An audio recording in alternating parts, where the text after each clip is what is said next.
Testing 1 2 1 2.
Freeman. Thank you. Good evening, members, and welcome along to our Economic Development and Regeneration Committee. And it's good to see each one here tonight, those online and in the chamber.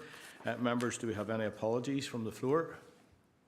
No, I have received one apology just from Councillor McGowan, and on that note, could we congratulate her? She had a wee baby girl on Saturday the 8th of March, International Women's Day, and I believe it's called Rosie, so we wish her very well, and I'm sure everyone agrees with that tonight. She's normally in this committee, so we wish you well, Councillor McGowan, and your new baby girl and all your family. Okay, members, no other apologies from the floor, so we'll take item 2, declarations of interest, and if members are happy, we'll take them from the floor as we go through.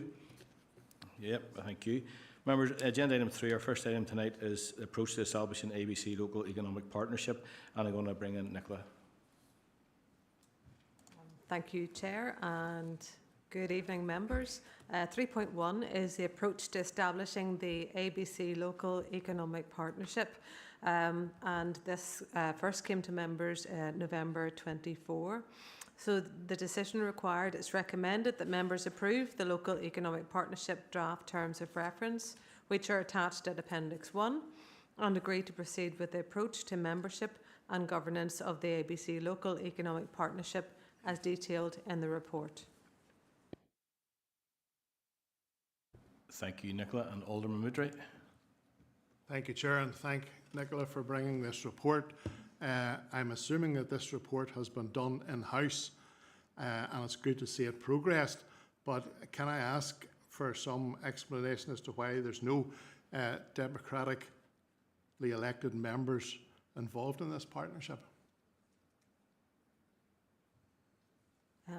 Chair, if I could just answer that one. Yes, although the paper has been done in-house, the instruction and the funding is coming from the Department for the Economy, and the Department for the Economy have set the parameters around the membership, and it's not officers, so the elected members are not part of that parameter.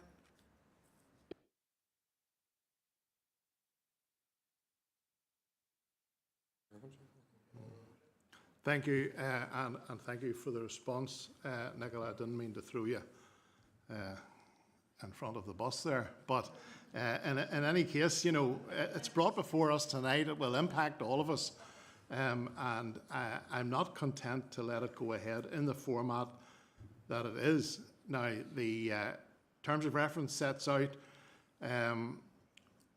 what the membership must include, and there are people there, and then it says what it can include. So there's everybody from Uncle Tom Cobley there except elected representatives of the council.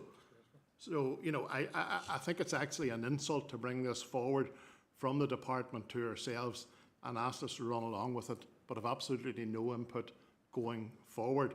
So in that case, I would make the proposal that one member from each of the 4 larger parties be on the partnership. Thank you. Thank you, Alderman Moodry, and we'll bring in then Councillor Ferguson. Thank you, Chair. And Nicola, thank you for bringing this report. Look, it's another step forward for establishing local economic solutions by local representatives. I'd just like to second Alderman Moodry's proposal for elected reps to be involved in this. I think that is an important element of that. One thing that I did want to bring up was if you can just double check the report, that in the report it says in the early days the core membership will have 4 representatives, but the terms of reference suggest a quorum of 5. So maybe just to double check the reference for that, particularly in the early days of development of this partnership, which are extremely important. And just could I get some reassurance around the membership in terms of regional spread? We have a very large area in ABC with very unique characteristics, even though this is local economic development, and it's just trying to ensure that we do have the knowledge of all areas across the borough and each of our key urban areas for economic development.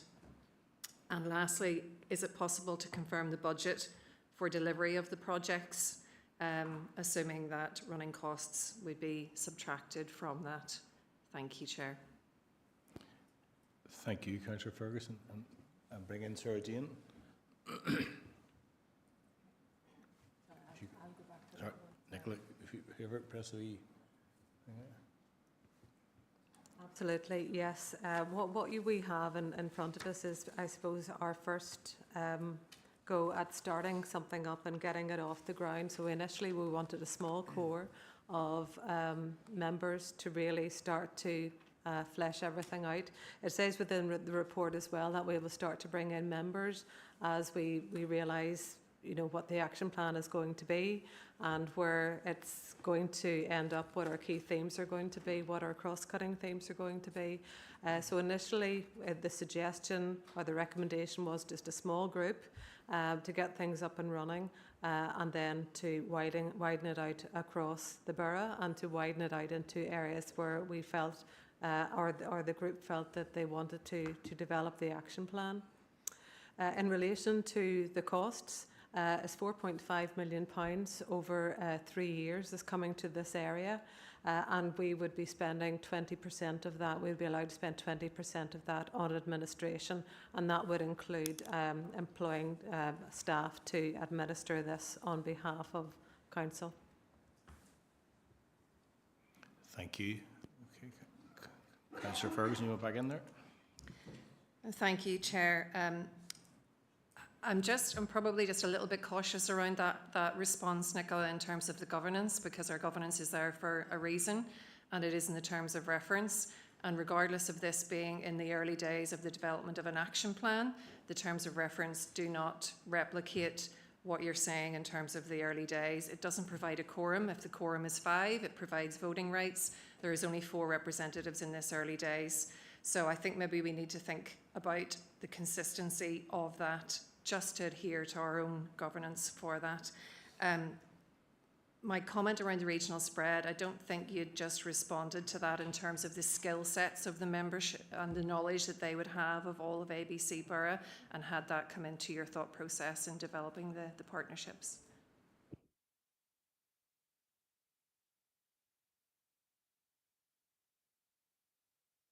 I think initially we wanted to get a small group up and running to see what we might do with the first year. And I take your point, there needs to be that geographical spread. But we were hoping that the chairs of the various groups and the various organisations we have as the starting point would help to inform what was required across the geography. Because if we're looking at things like economic programmes, for example, we find that, you know, they would be borough-wide and could be replicated across the borough. Whenever we get into, if the partnership want to think about more bespoke pieces, then we would bring in additional people maybe from that area or additional professionals to have a look and support the partnership on that. Again, this is just our starting point for getting the first action plan off the ground. But we see this as an evolving project, an evolving process. We don't really know what's going to come forward. We know that it can't be a whole list of council priorities. It can't be something that is funded by somebody else. It can't be something that we're already doing. It has to be something new. So we're trying to advise maybe working with a small group to get our thoughts together and then widening things out as the plan develops.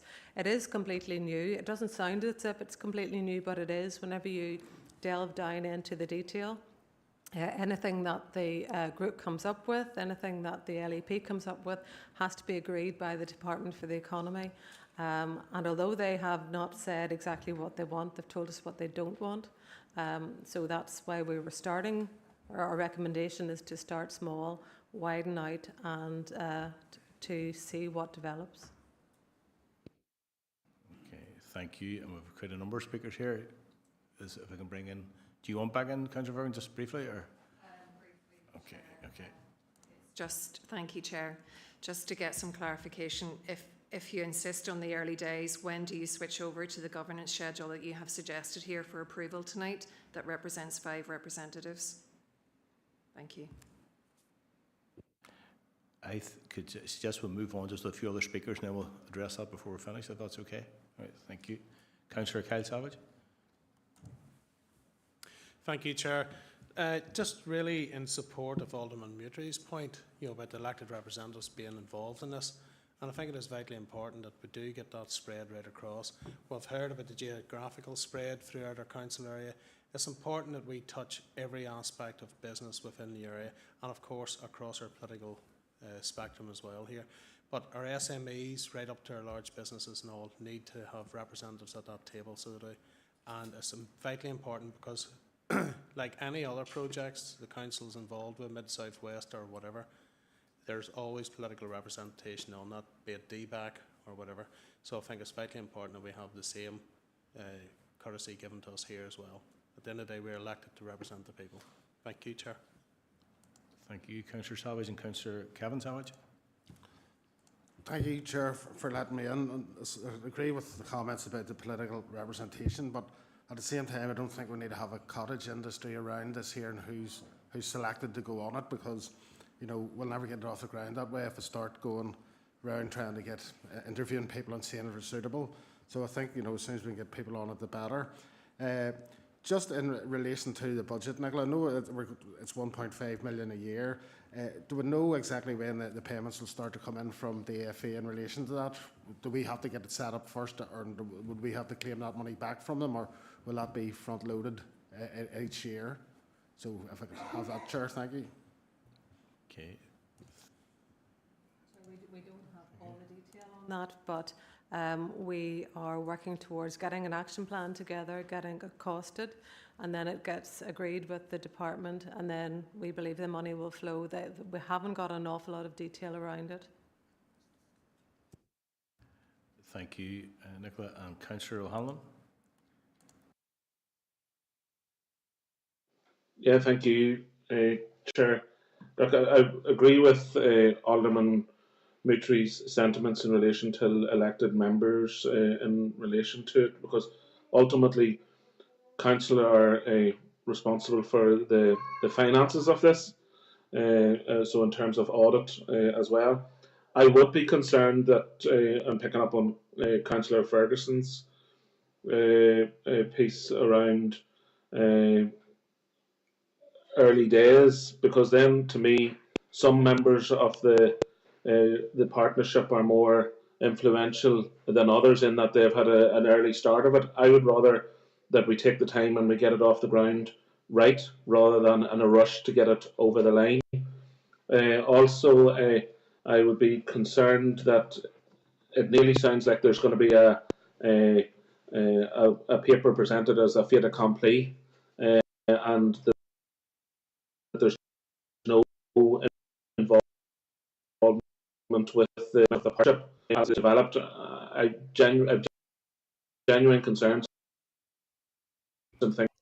Councillor O'Hanlon, you're just breaking up there. Maybe if you turn the screen off and go over the last couple of words, we weren't hearing the last couple of words. It's just breaking up there. Yeah, sorry. I just think that I think I've covered the majority of the stuff I wanted to cover, Chair. Okay, thank you, Councillor O'Hanlon. And Councillor MacLeod. Yes, Chair, thanks for letting me in, and thank you to Nicola for the report.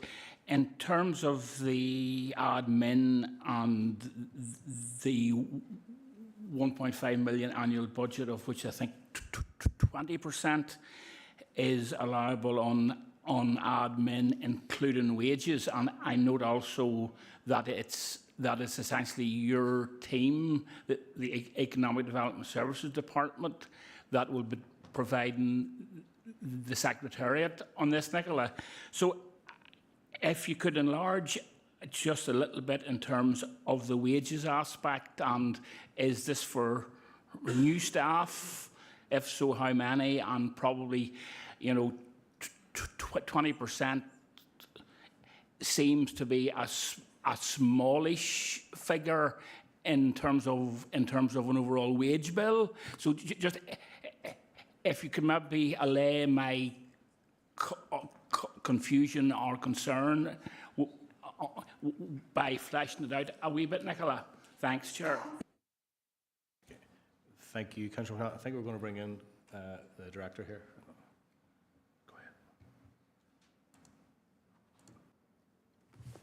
Go Thank you, Chair, and thank you, members, for your input. Obviously, there's some concerns from members in terms of how we move forward on this, and subject, if members are minded, it might be worthwhile that we take the feedback from tonight on board and we bring another report back with that feedback included, looking at including memberships for members of the LEP moving forward. Maybe further clarity on costs in relation to staffing, etc.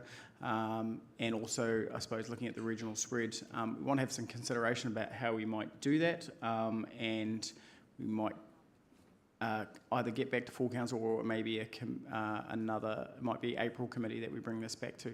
If members would be minded, be happy enough to do that, or I'm conscious there is a proposal on the table as well from, happy enough? Okay, so and hopefully, Sorry. Apologies, I turn you over. So members, yeah, there's quite a few wee bits and pieces in that there, but are we happy to bring it back, members, and withdraw the proposal as it is tonight, with the report coming back with this more updated information and the concerns from Councillor Ferguson as well? Just we'll bring back Alderman Moodry. And with all due respects to the director, and I do respect him, there's a proposal that's come from the floor of this democratically elected authority, you know, and we're being bypassed here in relation to how this has been set up. So, you know, unless, well, my proposal stands. Okay, Alderman Moodry, proposal stands, and we're going to bring in Councillor Maggle. Thank you, Chair. Yeah, and I understand there is a proposal, but my fear would be that if the proposal stands, then this has to proceed to full council, and that's a further delay in relation to it, and then back to.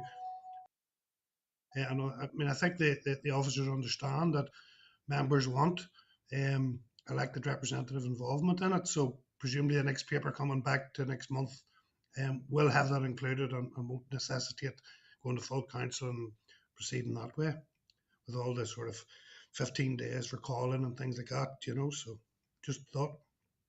Thank you, Chair.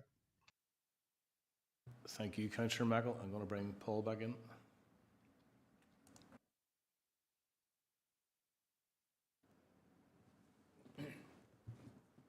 Thank you, Chair, and thank you, members, for the comments in relation to that. I have no problem with the proposal standing. I'm conscious that the terms of reference then will be wrong in terms of what might be agreed today, so it would give us an opportunity to take on board the proposal and bring a paper back in relation to that proposal. So the proposal might stand about members being part of the LEP, and we'll bring a paper back in relation to the terms of reference and give that an update, etc., potentially to full council. But I'm in members' hands at the end of the day if something like that was amicable. Thank you, Chair. And I suppose with all proposals, they have to go to full council anyway, but if they can, the proposal's been made, so that will automatically trigger a change in the terms of reference. So with that proposal, we'll have to, you know, that goes without saying, we'll have to change the terms of reference as well. So that'll be part of the proposal probably by default, wouldn't it? Okay, members, there's no other lights on, so members, will we go? Are we all agreed with the proposal? All agreed. Do you want to clarify the proposal? I think I know where we're at, but no, I think everyone's agreed after the discussion. But is there, Alderman, do you just clarify it for us again there? Pretty simple, Chair. Sorry.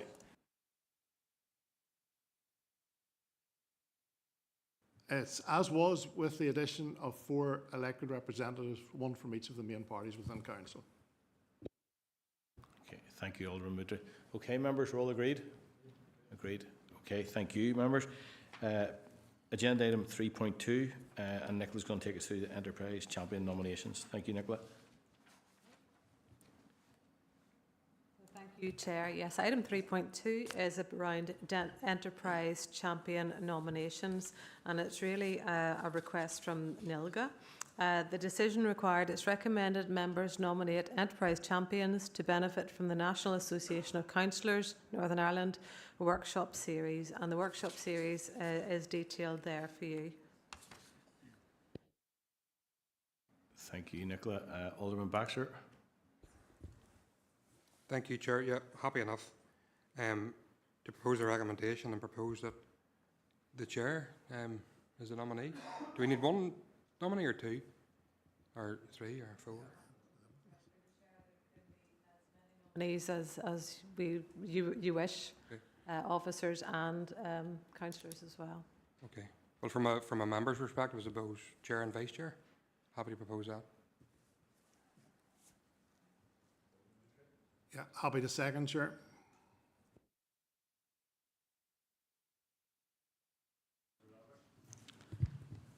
Yeah, thanks. Just wondering, is this something that could be emailed out if any members have interest in it? They could sort of nominate themselves.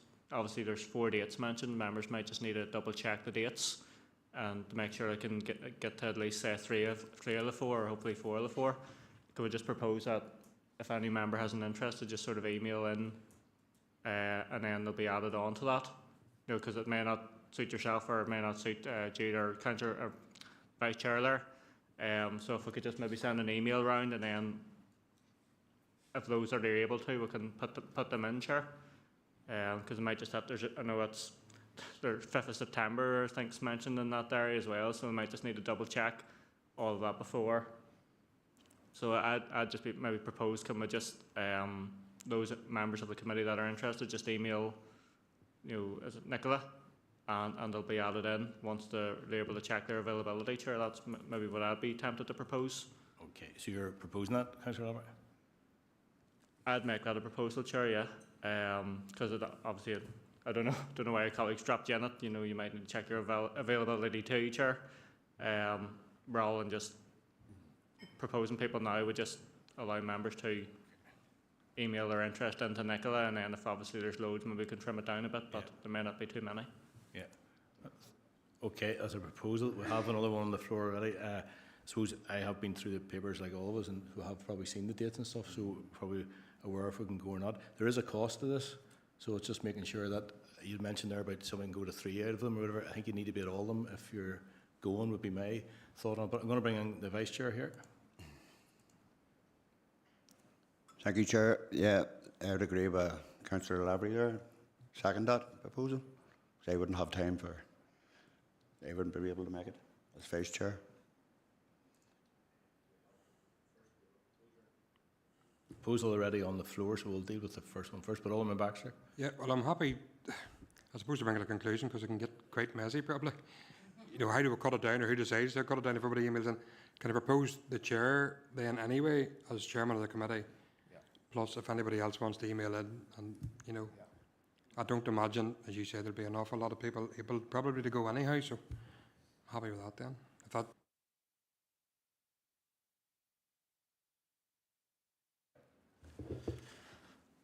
Thank you, Chair. I don't think we'll die in a ditch over it, but I think one thing I will say is that it is vitally important that those names that are down, that they actually attend, because there is a cost with this.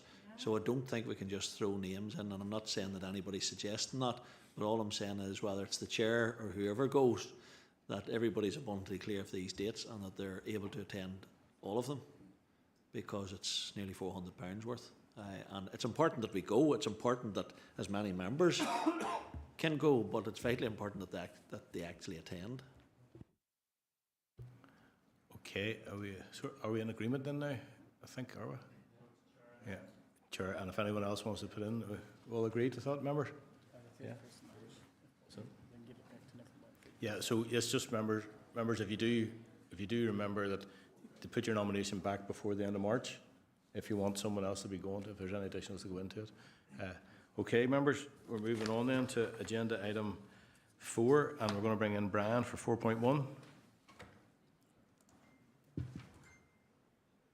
Thank you, Chair, and good evening, members. So this report relates to VE Day, the 80th anniversary update, and members will recall that this committee last month there was a report brought for the committee, and you'll see in the background context what was agreed.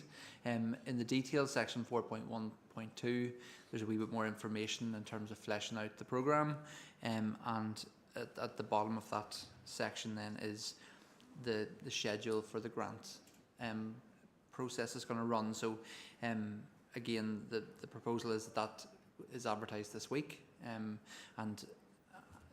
then again it's quite a tight condensed time frame up until obviously VE Day itself on the 8th of May and the dates around that. So, and as the appendix is also attached in terms of the guidance manual. So the information for members, the two decisions being asked for is recommended that members note the outline, the programme is outlined, and that the director is given permission to approve the grant recommendations, allowing letters of offer to be issued. Thank you.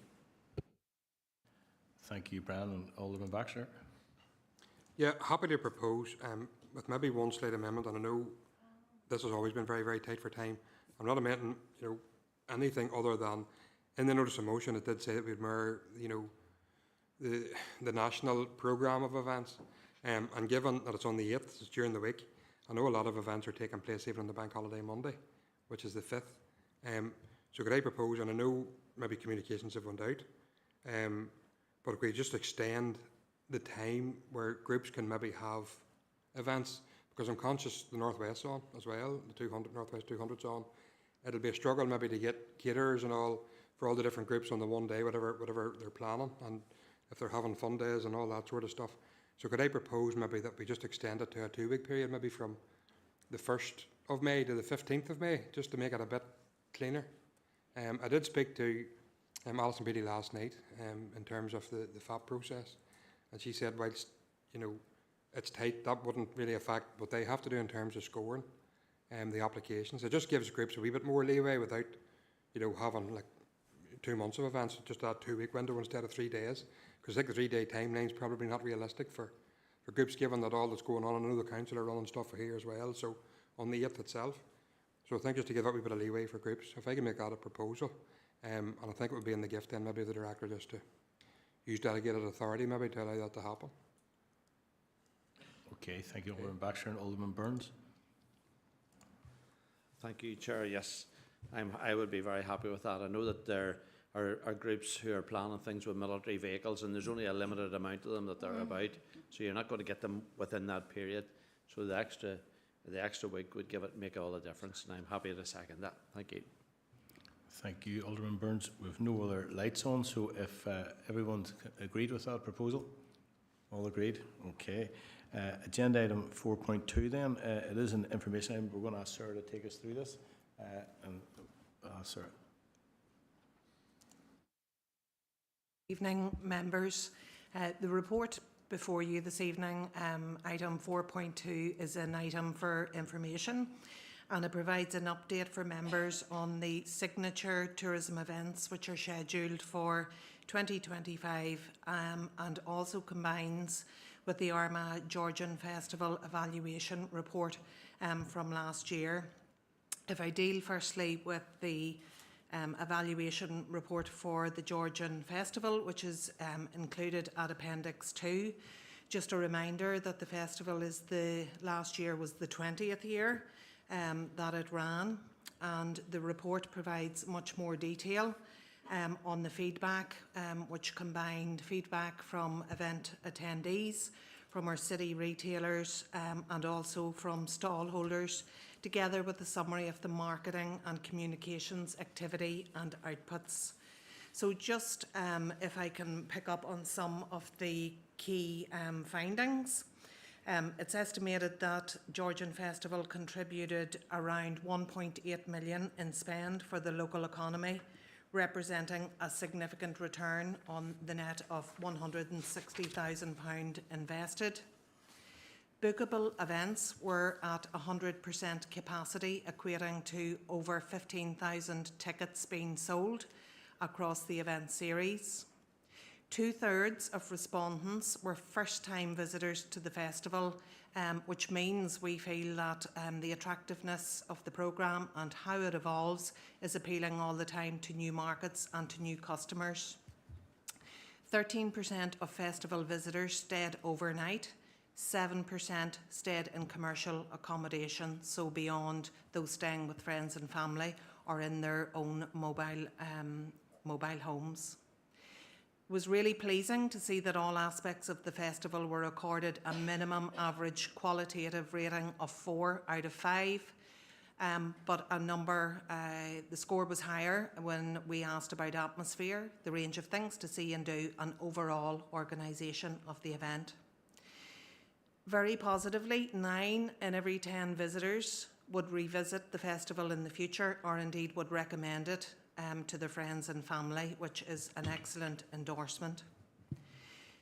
We also undertook a survey with retailers in the city, and it was pleasing to see that 54 retailers responded to the survey, and 3/4 of those rated the festival as excellent or very good.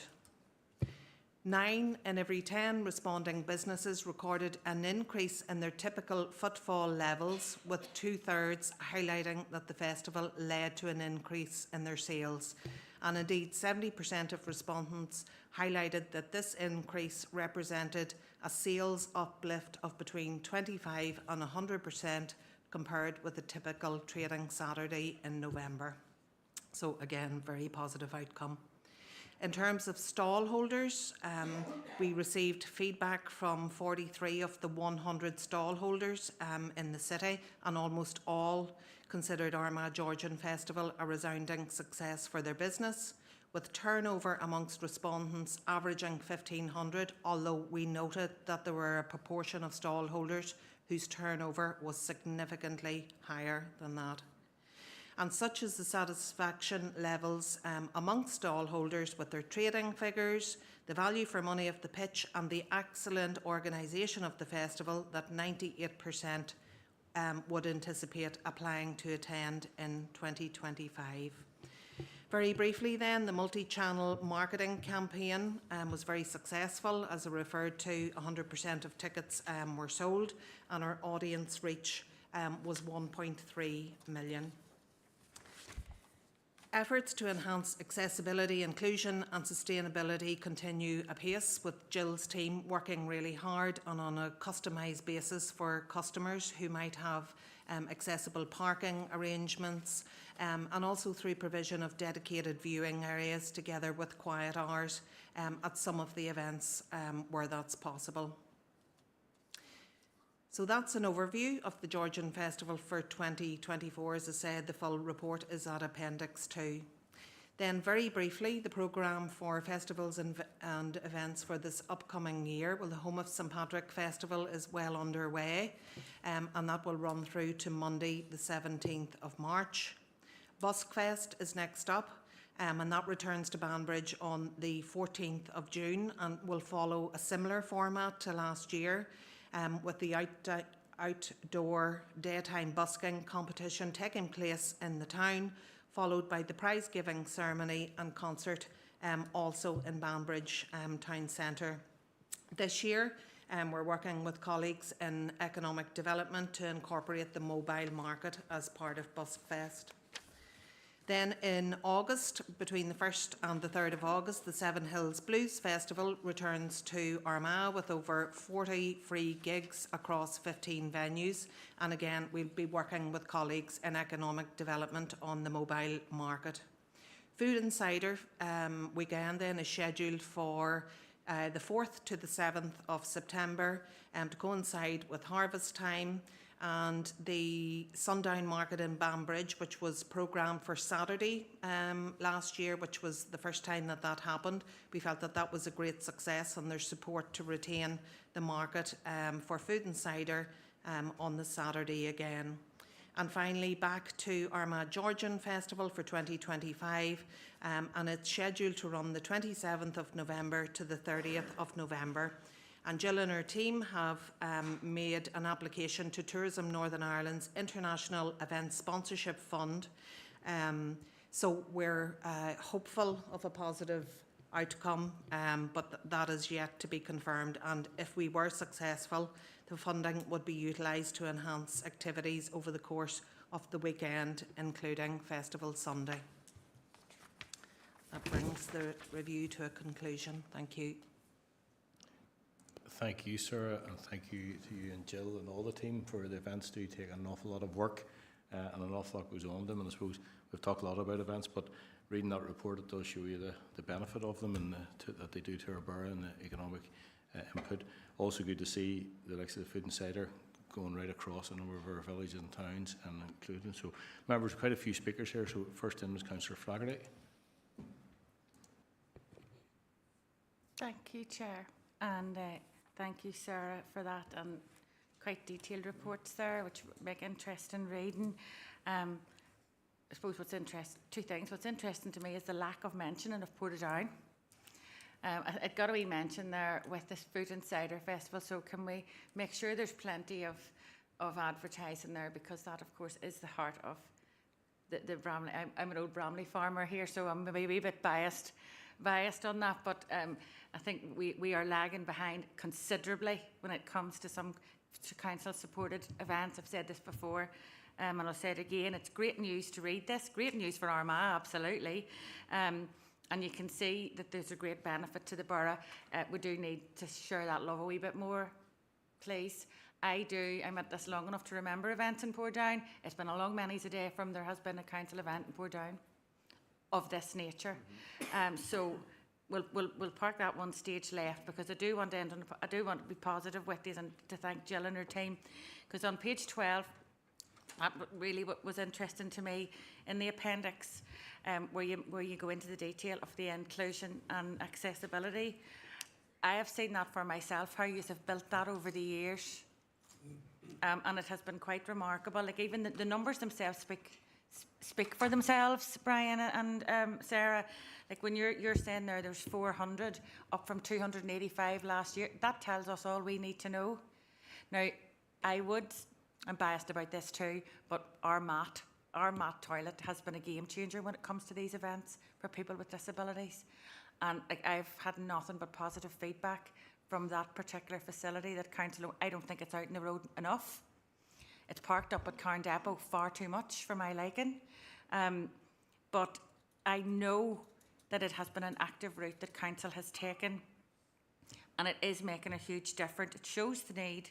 It shows the demand is there, and it's not just children, but it's a lot of families that maybe just wouldn't be capable of going, attending these events and staying for a length of time.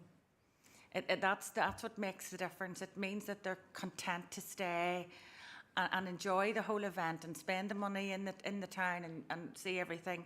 So the positive impact really to some of those families, I know I get the photographs sent to me because they're delighted because there's a toilet there, So thank you for that. Thank you ever so much for that. Thanks for the positive impact that makes. But can you put Portadown in a big capital brand, and I'll maybe send it to you in an envelope so that you'll not forget us, Brian. Thank you. Thank you, Councillor Flaherty and Councillor Ferguson.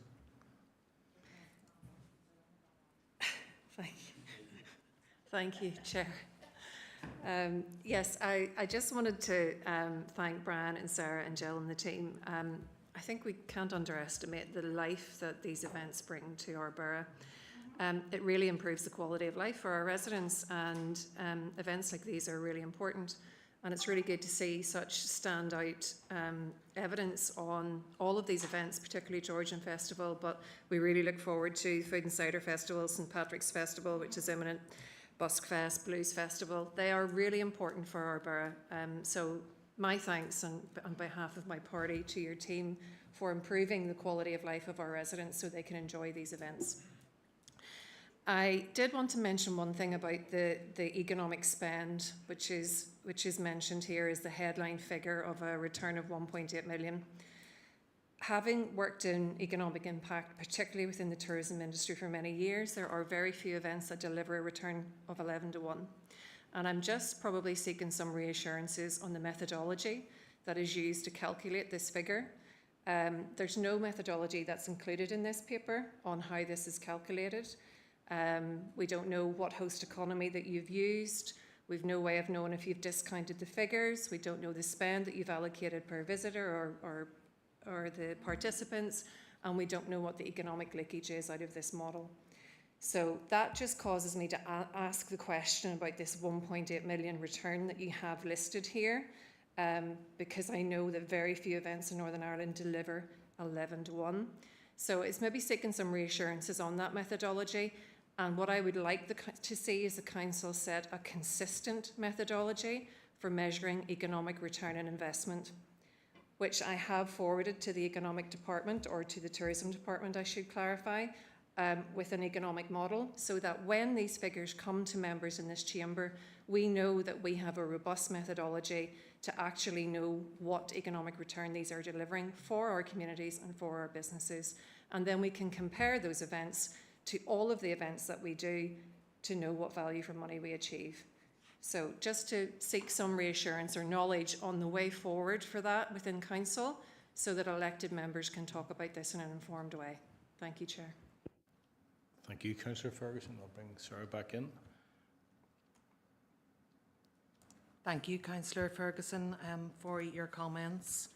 In terms of methodology, the primary source of our methodology was around the data collected directly from visitors through the visitor survey, so that piece of primary research.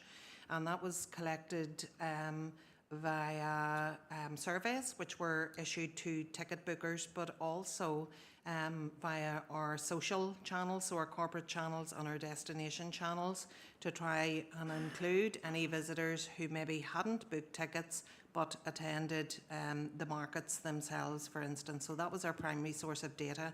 The response rates on those were 277 visitors combined.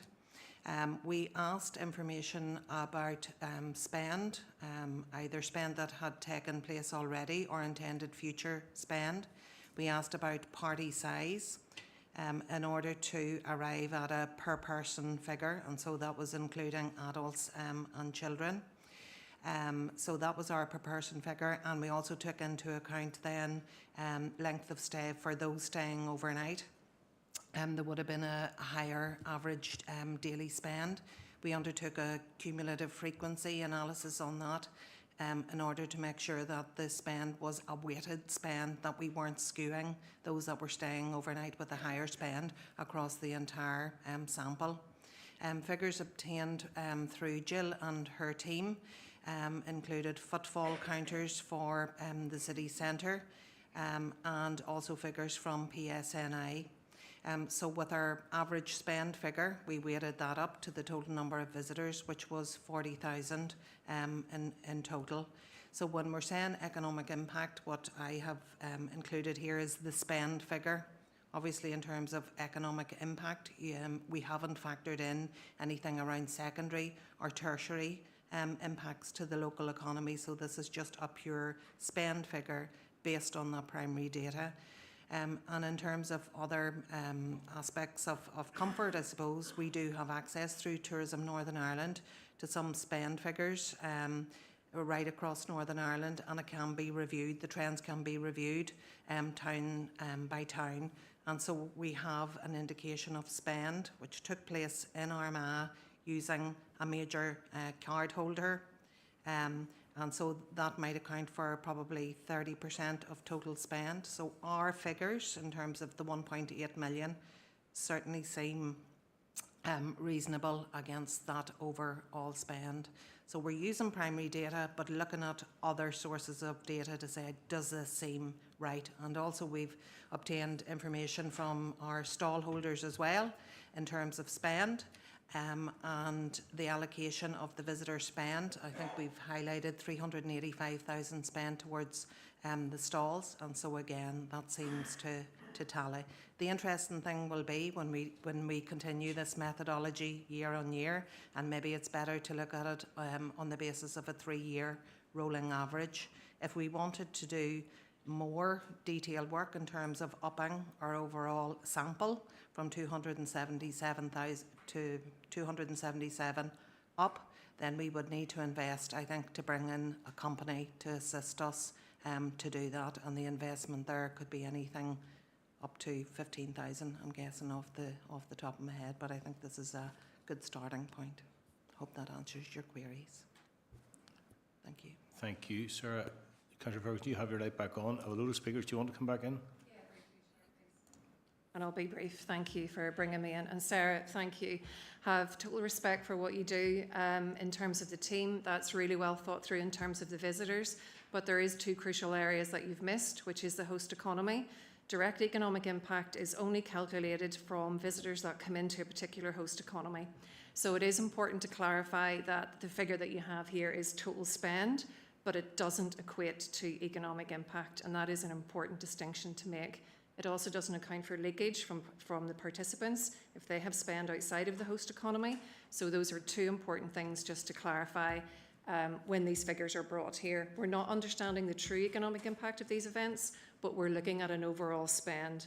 And the reason why that's not included by a host economy is so important is that the majority of that spend is assumed to be spent in the local economy anyway, whether it would be at that event or elsewhere. So that's why economic impact is really important. And it's really important to get our heads around that when it comes to the Chamber. But thank you for everything that you've done there. That's really well thought through in terms of visitors, and I'm sure many others have not thought through it in such detail, Sarah. So thank you. Thank you, and it is a very positive report. We can dig in, but it is very positive and really interesting to see how many, like the majority, are from our own borough.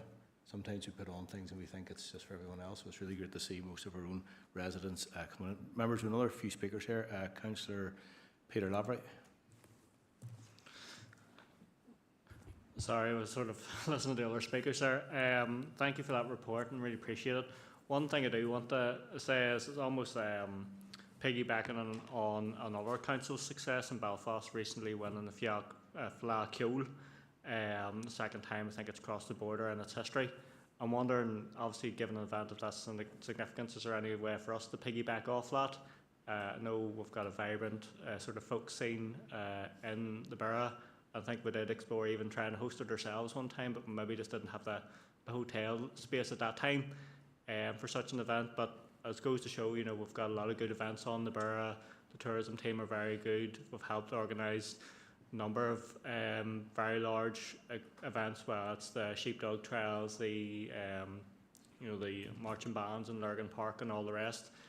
So if there's any possibility to piggyback off of Belfast's success or help repeat it in any way, I think it would be great, because have something like that, you know, come so close to us, it maybe might feed into the likes of overnight stays here anyway, because even Belfast hotel scene might not be able to cope. And we've got a lot more nice hotels in this borough than maybe some in Belfast. So those attendees are more than welcome to attend. I don't know if you have any thoughts on that, Brian, just on that event or just wider in general. Thank you, Chair.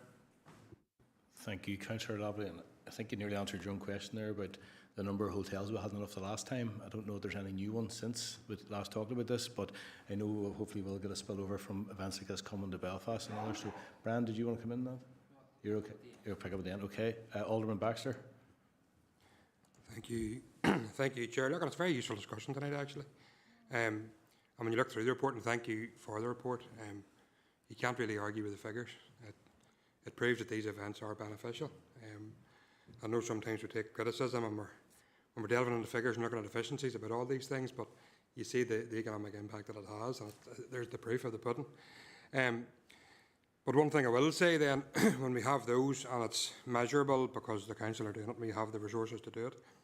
When we look at signature events in the borough that aren't council run or aren't run by a government body, you name a few of them. You have the Tandragee 100, the 12th of July, Scarva, Shamfight, which is probably the biggest one in the borough, over 100,000 people. Every 13th of July, you have country comes to town.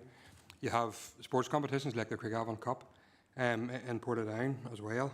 There's all those events that are run by a few volunteers. So I don't know if it's worthwhile, you know, making these sort of like partnership signature events or having that discussion or starting that discussion. I know we have discussed it in the past, because we get those groups coming to us every year who are applying for funding from one council department through FAP, and at the final hour, because they haven't signed a bit of paper or they haven't done something correctly because they are volunteers, we've had to let them down at the last minute. We see that recently with the Tandragee 100, where there wasn't a signed document and it wasn't submitted in time or something, and there was an issue then. So that's like a massive event, which I would call a signature event in the borough. that nearly maybe wasn't going to take place because of that error. So I think council have a role actually in working with these bigger events within the borough, and I've mentioned some of them there. We have 2 12th of July celebrations in Armagh, the home of Orangism and the Orange Trail, and I know that's not going to be acceptable to everybody across the chamber, but it's the reality, and it's the amount of people that come to these. The Scarva Sham fight on the 13th of July, 100,000 people, as I've mentioned already. Country comes to town, you couldn't shoulder to shoulder in Portadown. The Craigavon Cup, which brings teams from all over Ireland, UK, Leeds United have been there, Rangers Football Club have been there. I'm plagued with problems with that every year, and from council funding, the grass not being cut, to everything, and it nearly seems that the council, it nearly seems that some of them don't want, the competition here. It nearly feels like that sometimes, but really these are signature events run by volunteers, which are every bit as good as some of the council stuff. Everything council does is obviously gold-plated, and we can measure all those, and I know Councillor Ferguson talked about the economic impact and how we measure that. These groups don't have the ability to do that. So I think we need to start the conversation sooner rather than later, how we partner with these third-party groups that are doing this to make these like a third-party signature event as well. Not necessarily run by the council, but supported by the council, that they can be guaranteed to be run every year, as opposed to let's wait to the final hour to see if we're getting funding, to see if we're getting, to see if we're getting barrier support, toilets, whatever it is, because there's always an ongoing row every year. So I would like to see something coming back on that, Brian, actually through you, through tourism, that we can support these events on a yearly basis, these bigger signature events that are run by volunteers within our borough that bring huge economic benefit to the ABC council area. So I think we need to, and we've talked about this for years, we've never actually done anything. There's never been actually a tangible thing really done about it, other than a FAP programme where you can apply yearly, as we've talked about. So I think the conversation needs to be had sooner rather than later to that. So I'd like to see probably a paper coming back on something around those events, and if there's other events that other members want to feed in terms of the ones that get the big funding. I'm talking about the 10 grand fund that comes from FAP, I suppose, and you think of the McGrath Festival and Lurgan as well, that can't go ahead this year because of funding issues, and that's always a very huge event too. So I think we need to be looking at that, and if we could see that coming back then as soon as possible as well. But thanks again for the report, a very interesting conversation, I have to say. And as I said, the figures stack up for themselves. So well done to all in the department. And I'm sorry, Brian, for giving you an awful lot more work. But when we're talking about signature events next year, it'll be twice the length of paper, hopefully. But let's see how that goes. Thank you. Still 2 more speakers here, but the director wants to come in first. Thank you, Chair, and thank you, Alderman Baxter, for your comments around that. We have an events working group planned for the 3rd of April come back, and if members are happy enough, that, I suppose, suggestion around, partnership signature events and Council Factory, I'm very conscious about the regional spread of those, if you like, that you've mentioned today. So we're happy to bring that through that committee, through that working group for further discussion and hopefully further to committee for approval. Okay, thank you, Paul. And Councillor Kyle Savage. Thank you, Chair. Brian, I want to thank you for the report here tonight, and to Sarah and to Jill and Joanne, all the team up there. This last year I've had the pleasure of going to the Sundown Market in Banbridge. There's over 2,000 people on it. The place was, Solitude Park was packed, and it was great to see, great atmosphere and all about it. And as my first year attending the Georgian Festival, I was very impressed with the numbers and the people about, great buzz about the city of Armagh, and that's fantastic to see. And it's not until I went into the control room in the cricket pavilion that I've seen the full extent of what goes on behind the scenes. So it is, and it's fantastic to see that, and it's great that we have so much talent within our team, within council here, and you are to be congratulated on that. But there's always a but. Look, it has been said here, we do need the geographical spread right across. And the economic appraisal that you use, Sarah, I'm sure the guys in Scarva will be glad to see that for the 13th of July, whenever they have over 100,000 people in there. We done an event, I was involved with the organising of it in Dromore a couple of years ago, It cost us £27,000 to do with 30,000 people into Dromore on the last Saturday in August. So, you know, I'd be keen to get a hold of that economic appraisal, the methodology behind that there, so, you know. But look, we do need to spread this right throughout the council. At the very least, I think there should be one signature event within each DEA within this council. So they should. You know, it's okay having it in Armagh, and Armagh is a city, and I get that, and it is fantastic city, and there's everything going for it. But you know what? We need to spread that right throughout. And I would actually make that a proposal that officers go away and look at the potential of running one signature event within each DEA within this council as a minimal. You know, and I think that's important because people in Dromore, you've heard it before, we sometimes feel disconnected from the council, and I think it's important that we bring that in. And should that be Cusher, DEA, be it whatever, that everywhere gets a fair slice of the cake here in whatever extent. I'm not talking about running the same event in every area or at the same time. I'm talking about spreading it throughout the year where we're not putting added pressure on our staff because, you know, we just will not have the time to do that. And again, as Alderman Baxter says, piggybacking on the potential of other events that's already there, I think we need to explore all of that. But I think as a minimal, and I would put that as a proposal, that there's at least one signature event done in each DEA. And we'll be only too glad to have that in Dromore, so thank you, Chair. Thank you, Councillor Savage, and if you'll bring in Alderman Barry. Thank you, Chair, and Sarah. Once again, thank you very much for your report. It's always encouraging reading, especially over the many years that we've got reports in relation to the Georgian Festival. It's always one of those that has always been very popular and has continued to grow each year, and much of that is down to the hard work and dedication of you and your team, who continues to put on a really good time in the city of Armagh.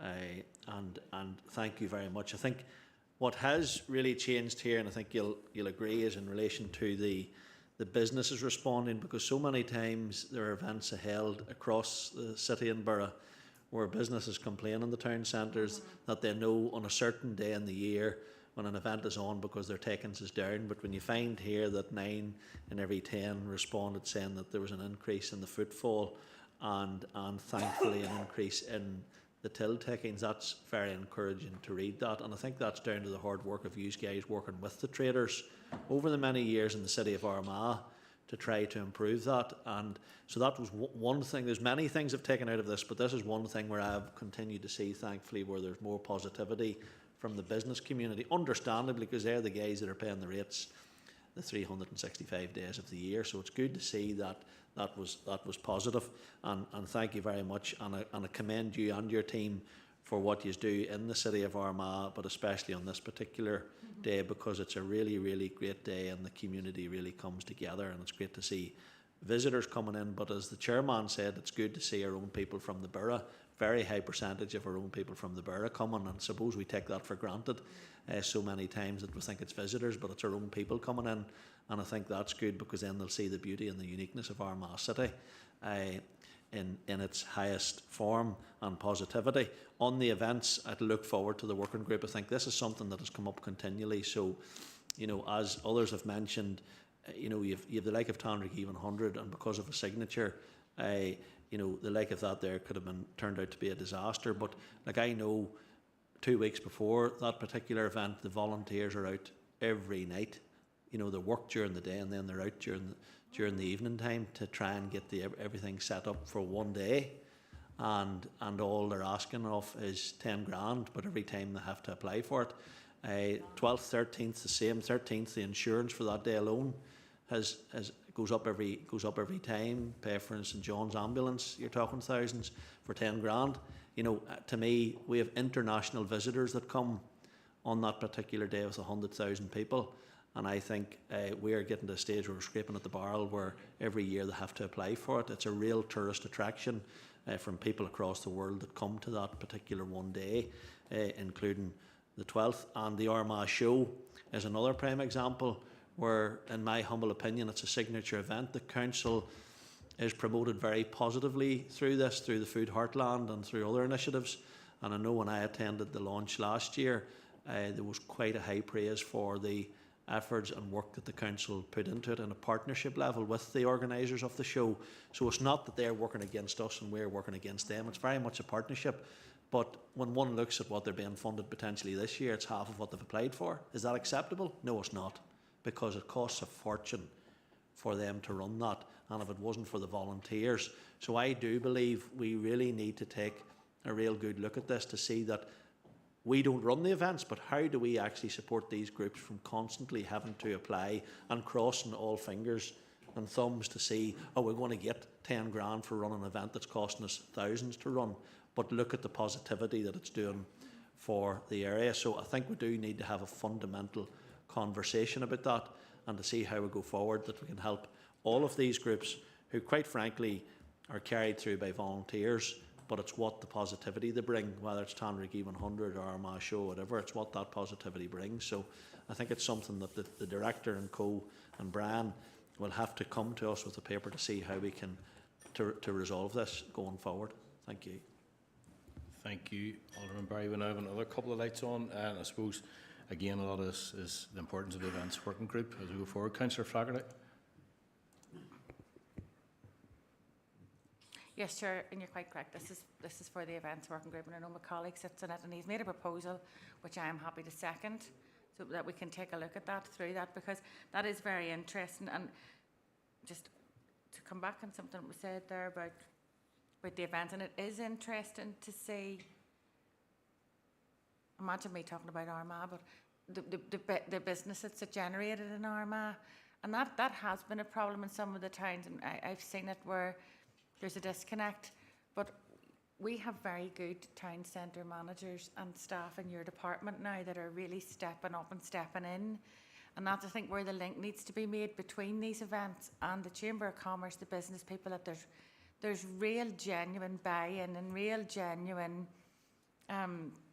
what's the other word, sort of uptake of the whole feeling of the thing, rather than it being imposed on them, or because that seems to have happened a couple of times with events. I'm speaking about my own hometown, where they run the wee thing in the middle of the town, and maybe the business people don't maybe really just have that sort of hook with it, that they get involved, you know. So if we have a bit of a run-in time and a wee bit more sort of to and fro conversation, we could make that work a wee bit better for the businesses, because that's what it's about at the end of the day. So yeah, I'm happy to propose that proposal by my colleague, and we'll see what comes forward at the events working group. Yeah, did I second it, or what did I say? Oh no, you proposed, I'll second. We got the gist of it there, Councillor Flaherty. Yeah, and Councillor O'Kane. Thank you very much, Chair. It's good to be from Armagh City here. And well, but thank you for the report there, sir. It's great to see the feedback, you know, and even the feedback that people are looking more days and longer hours and things, which is positive, you know. So it is. But I like the Alderman Baxter. Yes, I'd agree with him that there is all events there as well. But the likes of I've been in Armagh last number of weeks where there's been GA events on, and every hotel and restaurant has been they've been booked out for days, you know. So the likes of them there were brought on as well. But it's a positive to see these things now. I know people look in some places or some events brought to Banbridge, but I wouldn't want to see it brought at a cost to Armagh. Them, you know, I wouldn't want these things here moved out of Armagh, just, you know, because of the positive things in.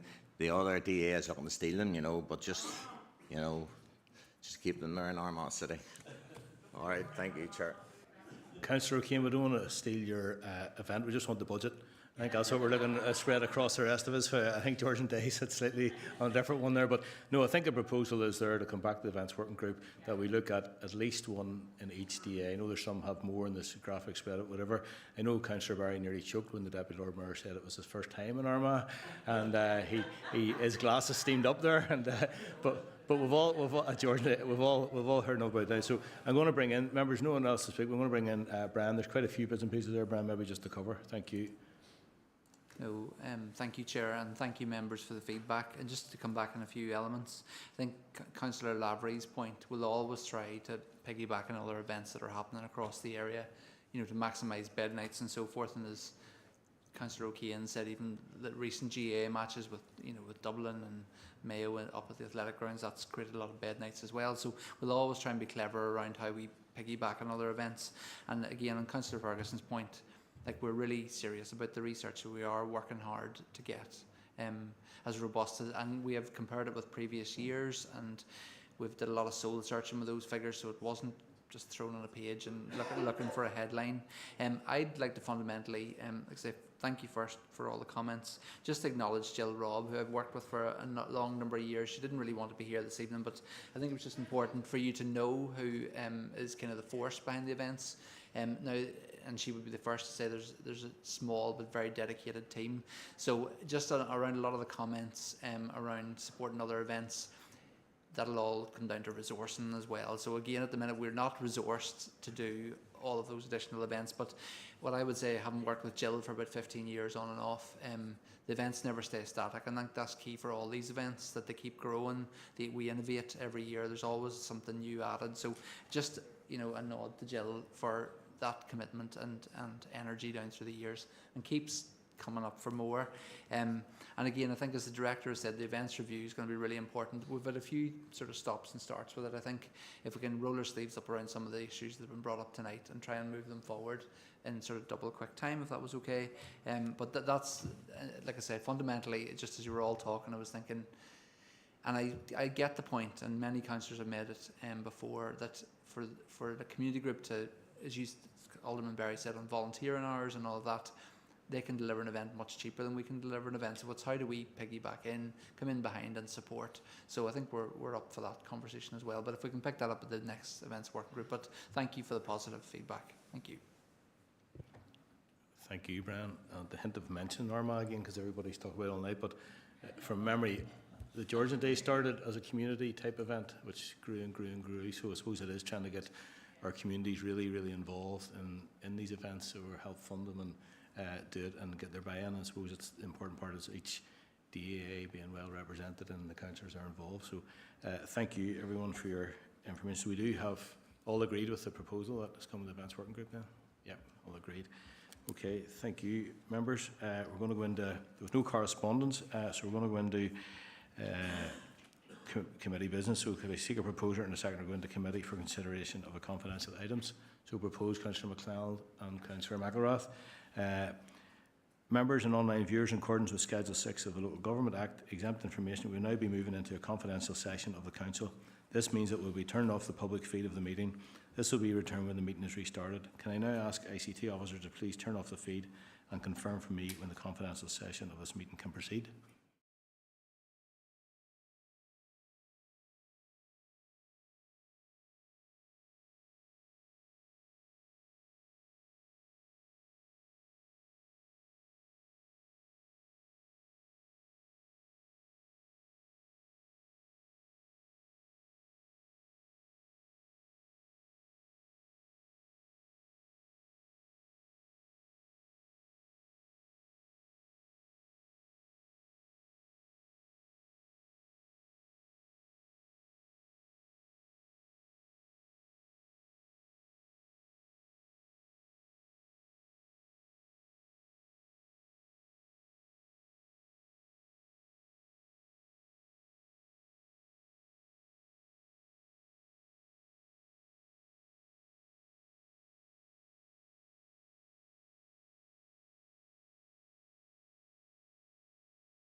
Okay, members, can I seek a proposer and a seconder to agree the recommendation that was made in committee? Councillor MacLeod, have a seconder. Alderman Mitry. Okay, members, I don't have any other relevant business, and I want to wish whoever's playing Liverpool tonight all the best. I know that's what Alderman Baxter was wanting me to say. So, okay, members, all the best. Safe home.